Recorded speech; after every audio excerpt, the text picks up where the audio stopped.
नमस्कार, स्वागत है आप सभी का। आज की वीडियो में हम भारत के भूगोल के अंतर्गत दिए गए टॉपिक मृदा यानी कि सॉइल, तो इस टॉपिक के अंतर्गत दिए गए वन लाइनर क्वेश्चन आंसर और साथ ही दिए गए इंपॉर्टेंट फैक्ट को डिस्कस करेंगे। तो शुरू करते हैं आज की वीडियो को।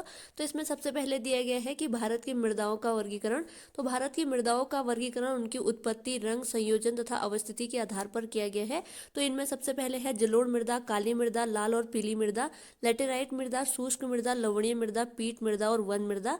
अगला इंपॉर्टेंट पॉइंट दिया गया है, मृदा शब्द की उत्पत्ति लैटिन भाषा के शब्द सोलम से हुई है, जिसका शाब्दिक अर्थ फर्श यानी कि फ्लोर है। अगला प्रश्न है, भारत के सर्वाधिक क्षेत्र में कौन सी मृदा पाई जाती है? तो जलोढ़ मृदा या कछारी मृदा पाई जाती है। अगला प्रश्न है, रेगुर मृदा को किस अन्य नाम से जाना जाता है? तो काली मृदा के नाम से। अगला प्रश्न है, रेगुर मृदा का सर्वाधिक विस्तार किस राज्य में पाया जाता है? तो महाराष्ट्र में। अगला प्रश्न है, मालवा पठार में किस मृदा की अधिकता है? तो काली मृदा की। अगला इंपॉर्टेंट फैक्ट है, काली मृदा को स्वतः जुताई वाली मृदा भी कहा जाता है, जिसमें सिंचाई की कम आवश्यकता पड़ती है।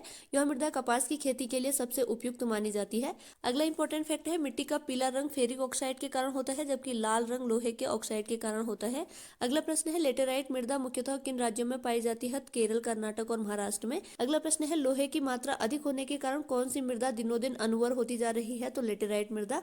अगला इंपॉर्टेंट फैक्ट है, मृदा की क्षारीयता को कम करने के लिए जिप्सम का प्रयोग किया जाता है। अगला प्रश्न है, लेटेराइट मृदा भारत में मुख्यतः कहाँ पाई जाती है? तो मालाबार तटीय प्रदेश में। अगला प्रश्न है, सबसे कम जल धारण क्षमता किस प्रकार की मृदा में होती है? तो बलुई दोमट मृदा में। अगला प्रश्न है, पौधों को सबसे अधिक जल किस प्रकार की मृदा से प्राप्त होता है? तो चिकनी मिट्टी से। अगला प्रश्न है, मृदा की उर्वरता बढ़ाने के लिए कौन सी फसल उगाई जाती है? तो दलहनी फसल उगाई जाती है। अगला प्रश्न है, चंबल घाटी का निर्माण किस भौगोलिक प्रक्रिया से हुआ है? तो अवनालिका अपरदन से। अगला प्रश्न है, चाय बागानों के लिए कौन सी मृदा उपयुक्त है? तो लेटेराइट मृदा। अगला प्रश्न है, दोमट मृदा में कौन कौन से कण पाए जाते हैं? तो गाद, मृत्तिका व रेत पाई जाती है। अगला प्रश्न है, भारत की मृदाओं में किस सूक्ष्म तत्व की सर्वाधिक कमी है? तो जस्ते की। अगला प्रश्न है, गंगा के मैदान की पुरानी जलोढ़ मृदा कहलाती है? तो बांगर कहलाती है। अगला प्रश्न है, अम्लीय मृदा को कृषि योग्य बनाने हेतु किस खनिज का प्रयोग किया जाता है? तो लाइम या चूना।